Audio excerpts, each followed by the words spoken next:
हरियाणा के पुलिस महानिदेशक शत्रुजीत कपूर का 2 साल का कार्यकाल जल्द ही पूरा होने जा रहा है। उनकी रिटायरमेंट में अभी कुछ महीनों का समय बाकी है, लेकिन सरकार में नए डीजीपी के लिए पैनल तैयार करने पर मंथन शुरू हो गया है। इस वीडियो में आज हम आपको बताएंगे कि हरियाणा का अगला डीजीपी कौन हो सकता है। दोस्तों नमस्कार, मैं हूं संजय कपूर और आप देख रहे हैं सिटी मेल न्यूज। नियमानुसार डीजीपी का कार्यकाल खत्म होने के 2 महीने पहले संघ लोक सेवा आयोग यानी कि यूपीएससी को नया पैनल भेजना जरूरी होता है। लिहाजा अब सरकार में हलचल शुरू हो गई है। वैसे तो प्रकाश सिंह केस में सुप्रीम कोर्ट ने डीजीपी का न्यूनतम कार्यकाल 2 साल तय किया है, पर अधिकतम कार्यकाल के लिए सरकार के पास पूरा अधिकार सुरक्षित है। खास बात तो यह भी है कि नए पैनल में 30 साल की नौकरी वाले 11 आईपीएस अफसरों का नाम भेजा जाएगा। डीजीपी रैंक के कुल 8 अफसरों में से 5 इसलिए दौड़ से बाहर हो जाएंगे क्योंकि ये इसी साल रिटायर हो रहे हैं। पैनल में 1994 बैच तक के आईपीएस अफसरों का नाम शामिल होगा, जिसमें से 4 अफसर अभी एडीजीपी रैंक पर हैं।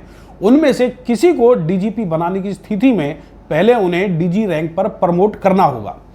सरकार यदि नए डीजीपी के नाम का पैनल भेजती है तो उसमें वरिष्ठता के तहत 11 आईपीएस अफसरों के नाम पर चर्चा संभावित है। इनमें मौजूदा डीजीपी शत्रुजीत कपूर का नाम भी शामिल होगा।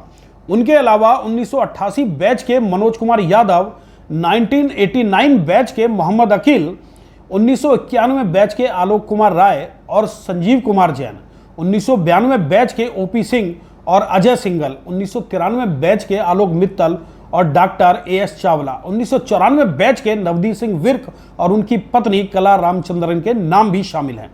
डीजीपी कपूर को छोड़कर डीजी रैंक के 5 अफसरों का सेवा काल 6 महीने से कम होने के कारण उनका नाम यूपीएससी की शॉर्ट लिस्ट से बाहर हो जाएगा। नियमों के चलते पैनल में शामिल नामों पर विचार करने के लिए अफसर का सेवा काल 6 महीने से अधिक होना जरूरी है। डीजीपी होमगार्ड देशराज सिंह की रिटायरमेंट इसी महीने में होगी। 1988 बैच के मनोज यादव 31 जुलाई को रिटायर हो रहे हैं। वर्तमान में वो केंद्र सरकार में सेवाएं दे रहे हैं। 1989 बैच के डीजी जेल मोहम्मद अकील 31 दिसंबर, 1991 बैच के आलोक कुमार राय 30 सितंबर और 1992 बैच के ओपी सिंह 31 दिसंबर को रिटायर होंगे। सीनियरिटी लिस्ट के तौर पर पैनल में शामिल होने वालों में संजीव कुमार जैन, अजय सिंघल, आलोक मित्तल और डॉक्टर एएस चावला से ही किसी एक की लॉटरी निकल सकती है। इनमें से जैन और सिंघल डीजी रैंक पर हैं। जैन सितंबर 2026 तो सिंघल अक्टूबर 2028 में रिटायर होंगे। आईपीएस लॉबी के सूत्रों के मुताबिक वर्तमान डीजीपी शत्रुजीत कपूर केंद्र में प्रतिनियुक्ति पर जाने के इच्छुक हैं। उनकी राष्ट्रीय जांच एजेंसी यानी कि एनआईए में जाने की इच्छा है। कपूर की नियुक्ति मनोहर लाल खट्टर के मुख्यमंत्री काल में हुई थी। कपूर उनकी गुड बुक में रहे। आईपीएस अफसर होने के बावजूद उन्हें बिजली निगम और परिवहन विभाग में आईएएस वाले पदों पर नियुक्ति दी गई, परंतु इस पद पर 16 महीने बाद उनका कार्यकाल अब समाप्त होने जा रहा है। फिलहाल इस पद के लिए सुप्रीम कोर्ट की गाइडलाइन भी अहम मानी जाती है, जिन्हें किसी भी सूरत में इग्नोर नहीं किया जा सकता। तो चलिए आपको यह भी बता देते हैं कि इस पद पर नियुक्ति को लेकर सुप्रीम कोर्ट ने क्या गाइडलाइन निर्धारित की है।